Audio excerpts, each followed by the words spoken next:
Boker Tov les filles, j'espère que vous êtes en pleine forme d'Ezrat Hashem et que vous avez beaucoup de kochot, de force pour aborder cette nouvelle journée dans la Kedusha et dans la plus grande proximité possible avec Akadosh Baruch Hu. Aujourd'hui, on va parler d'une Nekuda qui reste dans la continuité, qui s'inscrit dans la continuité de ce qu'on a pu aborder hier.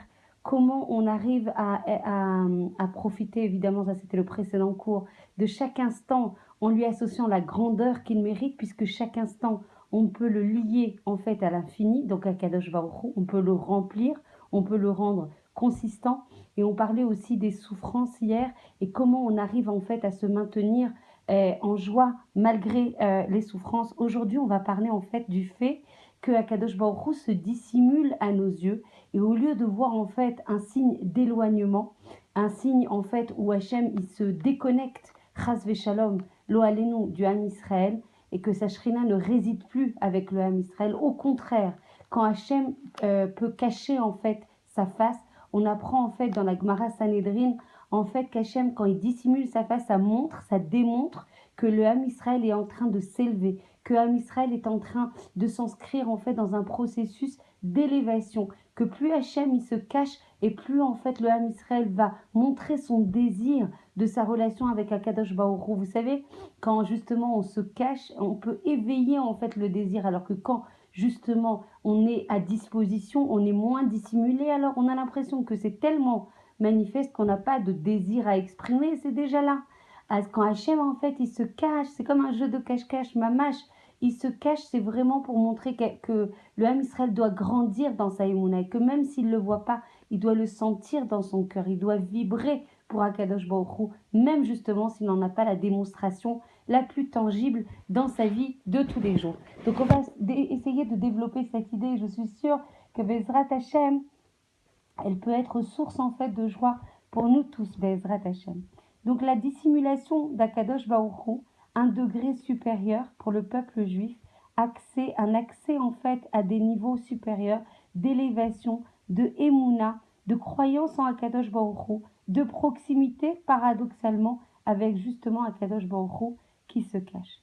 Et justement, lorsqu'on rentre dans ce lieu intime, on en parlait du Cheder Yehoud, de cette chambre, de cet espace où il y a ce lien exclusif avec Akadosh Baruch Hu. On découvre en fait que Anochi Hashem Elokecha, je suis l'Éternel, ton Dieu, qui t'a fait sortir d'Égypte. C'est également quand on rentre, quand on s'inscrit dans cette relation exclusive, c'est également le jeu Anochi Aster Astir Panay Mechem, je dissimulerai de ma face. Ce principe semble hyper contradictoire, ça semble étonnant. Comment le fait que Hachem dissimule à nous sa face peut-il être considéré comme un niveau supérieur? Ça a l'air d'être le contraire, ça a l'air plus il dissimule et plus ça veut dire qu'il s'éloigne de nous. Alors venez, on travaille en fait à l'idée d'une parabole, d'une image qui va nous permettre en fait de sentir vraiment le fait qu'Hachem se cache, c'est Hachem encore plus proche de nous, Hachem qui nous fait travailler, Hachem qui nous fait épurer, raffiner notre neshama, comme on dit à la fin des temps, juste avant l'arrivée du Mashiach, il nous épurera, il nous raffinera comme on raffine de l'or pur. Un homme joue à cache-cache, Nachon, avec son fils, vous connaissez ça, des jeux interminables. Et le père se cache et l'enfant le cherche. Alors si l'enfant est petit, qu'est-ce qui va se passer?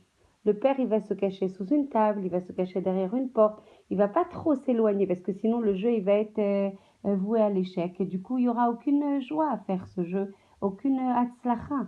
Donc il va se mettre, plus l'enfant est petit, et plus il va se cacher derrière des choses en fait où l'enfant a plus de chances de le trouver, de façon à ce qu'il ait plus de probabilité facile de le trouver. Et qu'est-ce qui se passe à mesure que l'enfant grandit?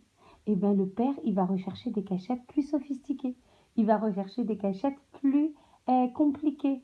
Et l'un comme l'autre, ils vont apprécier énormément ce jeu. Parce que ça va les mettre en adrénaline, ça va les challenger. Sinon, ça serait trop facile. Si c'est trop facile aussi, on n'en tire aucune joie. Donc, plus l'enfant il va grandir et plus le père, il va se réjouir de se cacher dans des endroits où il est plus difficile pour l'enfant de le trouver.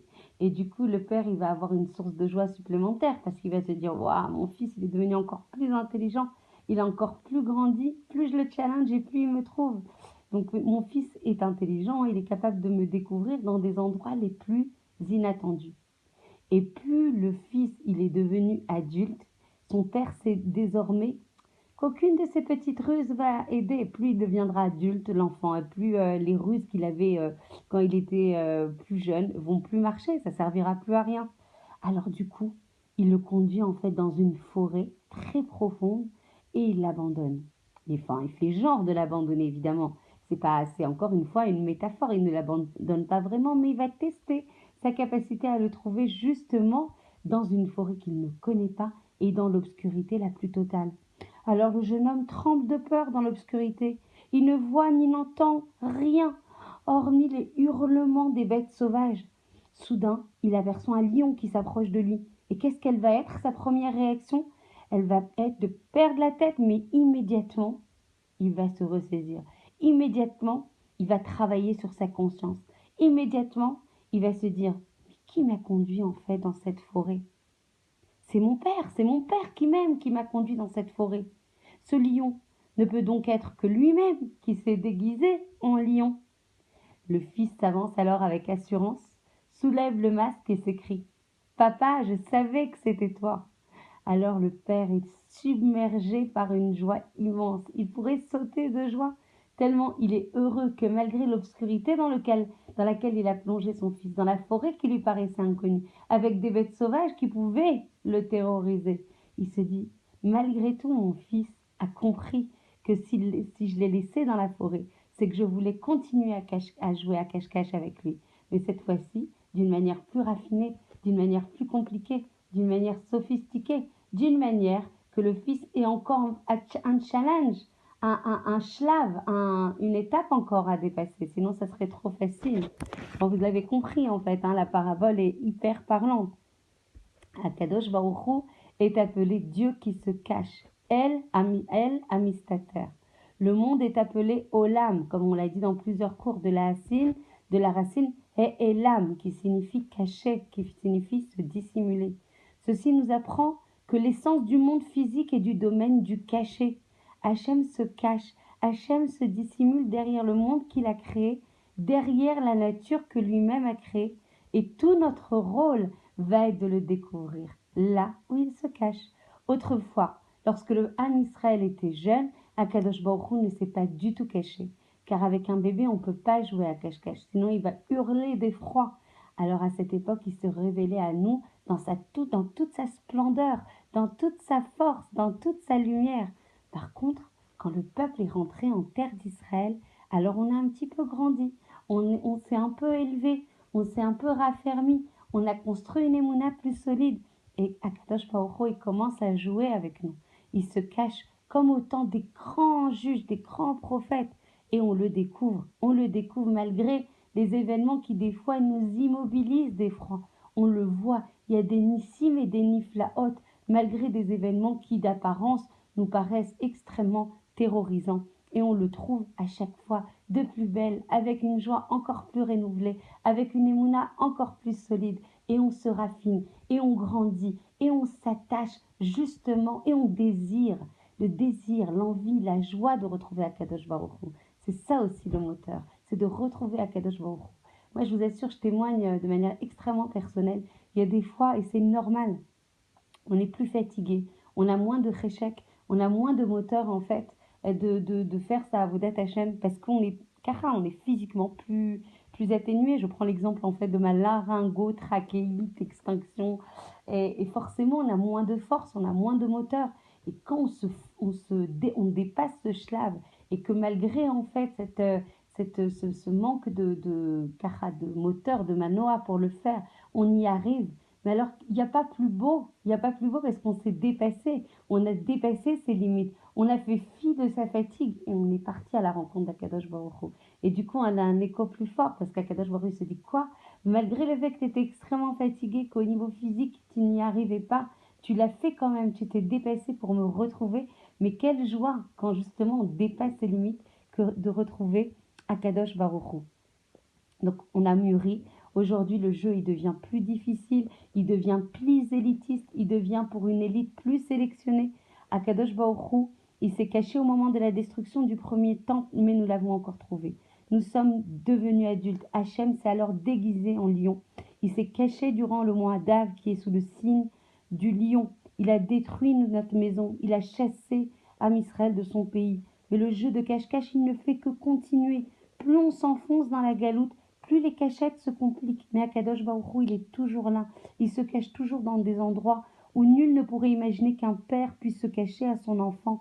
Mais Akadosh Baruch Hu, qui prend plaisir à jouer avec ses enfants et prend plaisir à raffiner ses enfants, à découvrir ce qu'ils ont à l'intérieur, en vérité, à l'intérieur d'eux. Et il adore justement les enfants qui arrivent à le découvrir malgré le fait qu'ils se soient cachés dans les cachettes les plus compliquées et dans les situations qui nous paraissent les plus démunies en fait de lumière. Voilà, on continue Bezrat Hashem demain pour éviter de déborder. Je vous embrasse très fort. Je vous souhaite une excellente journée malgré que Kadosh Baruch Hu, il se cache et il se dissimule. Je vous souhaite de tout cœur de le trouver dans les cachettes les plus retranchées. Il suffit de faire des efforts, il suffit de prier à Kadosh Baruch Hu pour qu'il se révèle à nous et qu'il donne écho à notre vrai ratson, à notre vrai désir d'avoir une relation belle, pleine d'amour avec Akadosh Baruch Hu. Je vous embrasse très fort, je vous souhaite une très belle journée, mais vos rechettes pleines de brachot, Bezrat Hashem.